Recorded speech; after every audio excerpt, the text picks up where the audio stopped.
सरकारी दफ्तरों में भी ये सिंबल पहुंचा दिया जाता है, जिसे देखते ही पुलिस वालों का मुंह निकल जाता है। और वेदांत की सांसें अब भी चल रही थी, लेकिन ये दोनों वेदांत को जलती हुई आग में फेंक देते हैं कि मैं तुम्हें 200 करोड़ देता हूँ, लेकिन तुम अपने बेटे को मेरे हवाले करो। बिहार के एक छोटे से गांव में इस कहानी की शुरुआत होती है और हम भैया जी को देखते हैं। घर पर भैया जी के शादी की तैयारियां चल रही हैं। सब लोग बहुत खुश थे। एट द सेम टाइम भैया जी का छोटा सौतेला भाई वेदांत दिल्ली से घर वापस आने की तैयारी करता है। वो अपने दोस्तों के साथ रेलवे स्टेशन आता है। भैया जी बार बार फोन करके वेदांत से पल पल की खबर लेता है, क्योंकि वो अपने छोटे भाई वेदांत से बहुत प्यार करता था। और वेदांत भी फोन पर भैया जी और अपनी होने वाली भाभी को बताता है कि मैं स्टेशन के बाहर खड़ा हूँ, कुछ खाने के बाद ट्रेन में बैठ जाऊंगा। इधर शादी की तैयारियों में जबरदस्त नाच गाना होता है और थोड़ी देर बाद भैया जी फिर से वेदांत को कॉल करता है, लेकिन इस बार वेदांत फोन नहीं उठाता। अगली सुबह कुछ लोग रेलवे स्टेशन पर वेदांत को पिक करने के लिए जाते हैं, तो पता चलता है कि वेदांत और उसके दोस्त आए ही नहीं। परेशान होकर भैया जी वेदांत के दोस्तों को भी फोन करता है, लेकिन उनका भी फोन बंद था। कुछ अनहोनी होने की आशंका में भैया जी का दिल बैठा जा रहा था। हर कोई परेशान था कि आखिर वेदांत कहाँ गया। तभी दिल्ली के एक पुलिस स्टेशन से भैया जी को कॉल आता है। पुलिस वाला कहता है कि आपके भाई का छोटा सा एक्सीडेंट हो गया है, आप बस जल्दी से दिल्ली आ जाइए। एक्सीडेंट की बात सुनकर घर पर सभी लोग रोने लगते हैं। भैया जी सबको चुप करवाते हैं और अपने 2 आदमियों को साथ लेकर दिल्ली पहुंच जाते हैं और एसआई मगन से मिलते हैं। मगन भैया जी को बताता है कि वेदांत अपने दोस्तों के साथ शराब पीकर बीच सड़क में चल रहा था, तब उसका एक्सीडेंट हुआ है और उसकी मौत हो गई है। मुझे आपको फोन पर यह बताना अच्छा नहीं लग रहा था, इसलिए मैंने आपको पहले यहाँ बुला लिया। भैया जी को उसकी बातों पर यकीन ही नहीं होता, क्योंकि उन्हें पहले से ही पता था कि वेदांत कभी शराब नहीं पीता। इसके बाद भी वो मगन से पूछते हैं कि वेदांत कहाँ है। मगन उन्हें मुर्दा घर में लेकर जाता है। वार्डन उन्हें एक बॉडी दिखाता है जो वेदांत की नहीं थी। भैया जी गुस्से में उस वार्डन की पिटाई करने लगते हैं कि आखिर वेदांत कहाँ है। तब वार्डन बताता है कि वेदांत की बॉडी गलती से एक अनक्लेम्ड बॉडी से रिप्लेस हो गई है और वो लोग वेदांत की बॉडी को जलाने लेकर गए हैं। दूसरी तरफ हम अभिमन्यु सिंह और उसके बाप चंद्रभान सिंह को देखते हैं। वो दोनों वेदांत की बॉडी को लेकर जाते हैं। वेदांत की सांसें अब भी चल रही थी, लेकिन ये दोनों वेदांत को जलती हुई आग में फेंक देते हैं और वहां से चले जाते हैं। अब ये दोनों कौन हैं, इसके बारे में अभी आगे बताऊंगा। इधर आग में जलकर वेदांत की मौत हो जाती है। थोड़ी देर में भैया जी भी वहां पहुंचते हैं, लेकिन वो वेदांत को जलते हुए देखने के अलावा कुछ भी नहीं कर पाते। चिता ठंडी होने के बाद भैया जी रोते हुए वेदांत की अस्थियों को लेते हैं और वहां से चले जाते हैं। घर जाने से पहले वो रेलवे स्टेशन जाते हैं और यहीं पर उनकी मुलाकात वेदांत के दोस्तों से होती है। वो दोनों भैया जी को बताते हैं कि वेदांत का एक्सीडेंट नहीं हुआ था, बल्कि उसे मार दिया गया। दरअसल उस वक्त वेदांत और उसके दोस्त ठेले पर पराठा खाने के लिए रुके थे और जैसे ही ठेले वाला वेदांत के दोस्त को पराठा देता है, अभिमन्यु का एक दोस्त उसके हाथ से पराठा छीन लेता है और खाने लगता है। इसी बात को लेकर उनके बीच झगड़ा शुरू हो जाता है। वो लोग अपनी गन निकालकर वेदांत और उसके दोस्तों को धमकाने लगते हैं और धक्का मुक्की में अभिमन्यु पराठे वाले तवे पर गिर जाता है। उसका चेहरा बुरी तरह से जल जाता है। बदला लेने के लिए अभिमन्यु वेदांत के ऊपर अपनी गाड़ी चढ़ा देता है और वेदांत के दोस्त डर के मारे वहां से भाग जाते हैं। यह सुनकर भैया जी उनसे पूछते हैं कि तुम कैसे दोस्त हो जो अपने दोस्त को मुसीबत में छोड़कर भाग गए। खैर वो वेदांत की अस्थियां लेकर घर वापस आ जाते हैं और सबको बताते हैं कि उन लोगों ने वेदांत को मार डाला। पूरा गांव मिलकर वेदांत का अंतिम संस्कार कर देता है और उसके श्राद्ध के लिए एक पेड़ पर खाना लटका दिया जाता है। थोड़ी देर में एक कौवा आता है, लेकिन वो बिना कुछ खाए ही चला जाता है। वेदांत की माँ यह देखकर रोने लगती है और भैया जी से कहती है कि जब तक तू वेदांत के कातिलों से उसका बदला नहीं ले लेता, तब तक वेदांत की आत्मा को शांति नहीं मिलेगी। भैया जी को भी जगह जगह पर वेदांत की आत्मा दिखाई देती है, जैसे कि वो भैया जी से बदला लेने के लिए कह रहा हो। आखिरकार भैया जी अपने स्टोर रूम में जाता है और एक पुरानी बोरी में से अपना पुराना फावड़ा निकालता है। बाहर आता है तो भैया जी को देखते ही पूरे गांव के लोग अपना सर झुका लेते हैं। इसी के साथ हम भैया जी की बैक स्टोरी के बारे में जानते हैं। दरअसल भैया जी के पिताजी भी समाज सेवा किया करते थे और बड़े होने के बाद भैया जी भी अपने बाप की तरह समाज सेवा में लग गया। लेकिन भैया जी का अंदाज थोड़ा अलग था। एक तरफ भैया जी के पिताजी शांति से बातचीत करके मामले को संभालते थे, तो दूसरी तरफ भैया जी जरूरत पड़ने पर किसी का भी हाथ पैर तोड़ देते थे। और इसी वजह से दोनों बाप बेटे एक दूसरे से बात नहीं करते थे। धीरे धीरे भैया जी की पावर इतनी बढ़ गई कि उनके इशारों पर राज्य की सरकारें तक बदल जाती थी। MP, MLA, मिनिस्टर्स उनके इशारों पर दौड़े चले जाते थे। लेकिन एक दिन उनके पिताजी की मौत हो गई। मरने से पहले उन्होंने भैया जी को कसम दी थी कि आज के बाद तुम अपनी गुंडागर्दी छोड़ दोगे। उस दिन के बाद से भैया जी बड़ी शांत जिंदगी जी रहे थे, लेकिन आज अपने भाई के कातिलों से बदला लेने के लिए वो अपनी ये कसम तोड़ देते हैं। उनकी गैंग का सिंबल लेकर एक आदमी पूरे इलाके में चक्कर लगाता है और इस सिंबल को देखते ही सब लोग अपना अपना काम छोड़कर भैया जी के घर पहुंच जाते हैं। सरकारी दफ्तरों में भी ये सिंबल पहुंचा दिया जाता है, जिसे देखते ही पुलिस वालों का मुंह निकल जाता है और सब लोग समझ जाते हैं कि जो भैया जी गुंडागर्दी छोड़ चुका था वो वापस आ चुका है।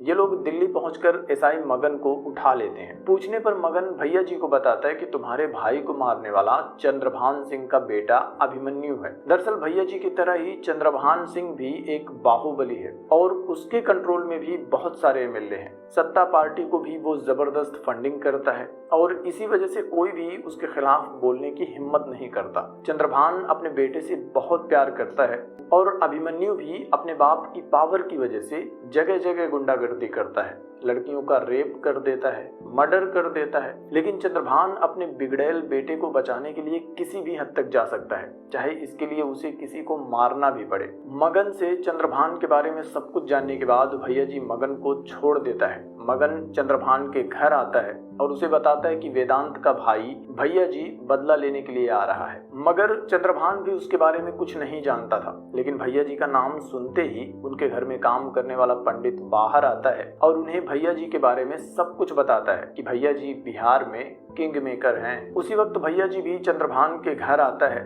उसके साथ साथ उसका पूरा गांव आया हुआ था। वो चंद्रभान से हाथ जोड़कर कहता है कि आपके बेटे ने जो किया है उसे उसकी सजा मिलनी चाहिए, आप अपने बेटे को मेरे हवाले कर दो। चंद्रभान मना कर देता है और उसे कहता है कि तुम 50 करोड़ 100 करोड़ जो भी बोलो दे दूंगा, लेकिन इस मामले को यहीं खत्म कर दो। अभिमन्यु घर के अंदर बैठकर वीडियो कॉल पर यह सब कुछ देख रहा होता है। भैया जी कहता है कि मैं तुम्हें 200 करोड़ देता हूँ, लेकिन तुम अपने बेटे को मेरे हवाले कर दो, क्योंकि जब तक उसे सजा नहीं मिलेगी मेरे भाई की आत्मा को शांति नहीं मिलेगी। उन दोनों के बीच कुछ टाइम तक बहस होती है और आखिर में भैया जी कहता है कि मैं आपको 24 घंटे दे रहा हूँ, अपने बेटे को मेरे हवाले कर दो, नहीं तो यहाँ मौत का तांडव होगा। फिर भैया जी अपने लोगों को लेकर वहाँ से चला जाता है। अपने ठिकाने पर आने के बाद भैया जी अपने गाँव वालों से घर लौट जाने के लिए कहता है। उनमें से कई सारे बूढ़े लोग भी थे जो भैया जी के लिए अपनी जान देने को तैयार थे। खैर सिर्फ 2 लोगों को छोड़कर बाकी सभी लोग गांव वापस लौट जाते हैं। इधर चंद्रशेखर अपने बेटे को विदेश भेजने की तैयारी करता है। तभी उसका एक नौकर भैया जी को कॉल करके बता देता है। भैया जी अपने आदमियों के साथ अभिमन्यु का पीछा करता है और एक ब्रिज पर वो अभिमन्यु को पकड़ लेता है। तभी चंद्रशेखर भी अपने बहुत सारे गुंडों के साथ वहां पहुंच जाता है और भैया जी को बताता है कि तुम्हें पकड़ने के लिए मारने के लिए ये मेरी एक चाल थी। चंद्रशेखर ने जानबूझकर अपने नौकर से भैया जी को खबर दिलवाई थी। चंद्रशेखर के इशारे पर उसके गुंडे भैया जी को मारना शुरू कर देते हैं। भैया जी अकेले ही उनके साथ फाइट करता है और आखिर में चंद्रशेखर भैया जी को गोली मार देता है, जिससे कि भैया जी नीचे नदी में गिर जाता है। भैया जी के दोस्त उसे नदी से निकाल लेते हैं और उसे लेकर एक सुनसान अड्डे पर चले जाते हैं। इधर चंद्रशेखर के आदमी भी नदी में भैया जी की लाश को ढूंढ रहे होते हैं, लेकिन उन्हें लाश नहीं मिलती, जिससे कि चंद्रशेखर को यकीन हो जाता है कि भैया जी अभी भी जिंदा है। वो अपने सभी आदमियों से उन सबको ढूंढने के लिए कहता है। दूसरी तरफ भैया जी के आदमी उनकी होने वाली बीवी मिताली को कॉल करते हैं और उसे बताते हैं कि भैया जी को गोली लगी है, आप जल्दी से यहाँ आ जाइए। मिताली के साथ भैया जी की सौतेली माँ भी दिल्ली आ जाती हैं। चंद्रशेखर के आदमी उन्हें चारों तरफ ढूंढ रहे थे। उन सब से बचते हुए वो लोग किसी तरह से भैया जी को एक हॉस्पिटल लेकर आते हैं। हॉस्पिटल के बेसमेंट में भैया जी का इलाज शुरू हो जाता है। इधर पूरी दिल्ली में यह बात फैल जाती है कि 2 बाहुबली एक दूसरे के आमने सामने आ गए हैं। सत्ता पार्टी के नेता एक मीटिंग करते हैं। एक आदमी से हाईकमान पूछता है कि आखिर मामला क्या है। तब एक नेता उन्हें बताता है कि ये दोनों बाहुबली हैं। भैया जी के कंट्रोल में पूरा बिहार है तो चंद्रशेखर के कंट्रोल में 7-8 MLA हैं। लेकिन वो पार्टी को जमकर फंड देता है। हाईकमान कहता है कि इसका मतलब हम कुछ भी नहीं कर सकते, उन दोनों को खुद ही निपटने देते हैं। इसके बाद वो नेता तुरंत चंद्रशेखर को कॉल करता है और कहता है कि देखो, तुम्हारे सामने भैया जी की कोई औकात नहीं है, तुम पार्टी फंड में पैसे भेजो और जो चाहे करो, हम तुम्हारे साथ हैं। इधर हॉस्पिटल में भैया जी को भी होश आ जाता है। वो मिताली और माँ को देखने के बाद परेशान हो जाता है और दोनों को वापस जाने के लिए कहता है। मिताली उसकी बात नहीं मानती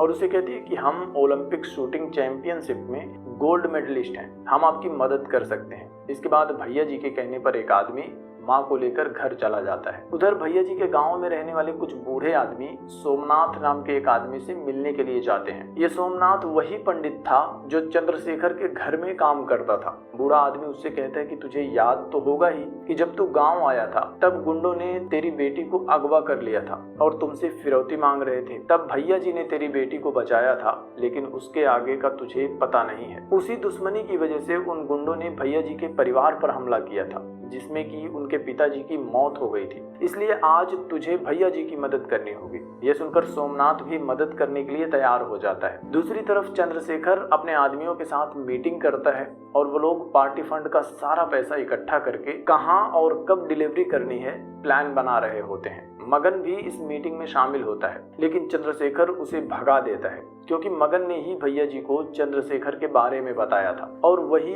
भैया जी को उसके घर भी लेकर आया था। इसके बाद चंद्रशेखर अपने बेटे से कहता है कि कल तुम लोग रेलवे यार्ड में पैसा पहुंचा देना, बाकी सरकार के लोग देख लेंगे। फिर चंद्रशेखर को भैया जी के ठिकाने के बारे में पता चल जाता है और उसके आदमी भैया जी को मारने के लिए पहुंच जाते हैं। भैया जी सो रहा था और जैसा कि मैंने बताया था कि मिताली ओलंपिक शूटिंग चैंपियनशिप में गोल्ड मेडलिस्ट है, वो अपनी शूटिंग गन निकाल लेती है और एक एक करके सभी गुंडों को गोली मारने लगती है। तभी एक विलन पीछे से आता है और मिताली के सर पर वार कर देता है। मिताली नीचे गिर जाती है और जैसे ही वो आदमी मिताली को मारने वाला था, भैया जी उसे मार देता है। तभी मगन भी भैया जी के पास आता है और उसे पार्टी फंड वाले पैसों के बारे में बता देता है। अगले दिन अभिमन्यु अपने आदमियों के साथ रेलवे यार्ड में जाता है। वो पैसों को मालगाड़ी में लोड करवा रहा था। तभी भैया जी भी वहां पहुंच जाता है और सभी विलन्स की जमकर धुलाई करता है। वो अभिमन्यु को भी पकड़ लेता है और उसे मारने के लिए रेलवे ट्रैक पर लिटा देता है। तभी अभिमन्यु उसे अपना फोन निकाल कर देता है। वीडियो कॉल पर चंद्रशेखर उसे दिखाता है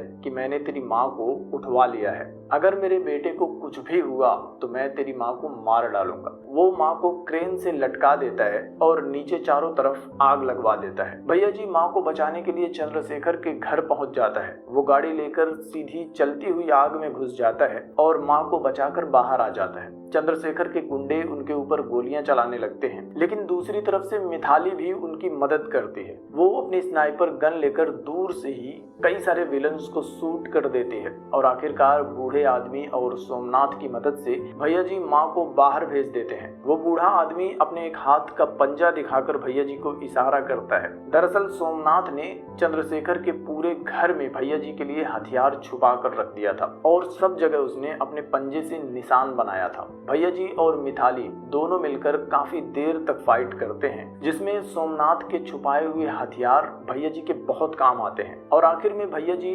चंद्रशेखर और उसके बेटे दोनों को उसी आग में फेंक देता है जो चंद्रशेखर ने उसकी माँ को जलाने के लिए लगाई थी। इसी के साथ भैया जी का बदला भी पूरा हो जाता है। वो अपने घर वापस आ जाता है और आखिर में हम देखते हैं कि वेदांत के श्राद्ध का खाना पेड़ पर लटक रहा है। तभी एक कौवा आता है, वो खाना खाता है, मतलब कि वेदांत की आत्मा को शांति मिल चुकी है और इसी के साथ ये फिल्म भी खत्म हो जाती है।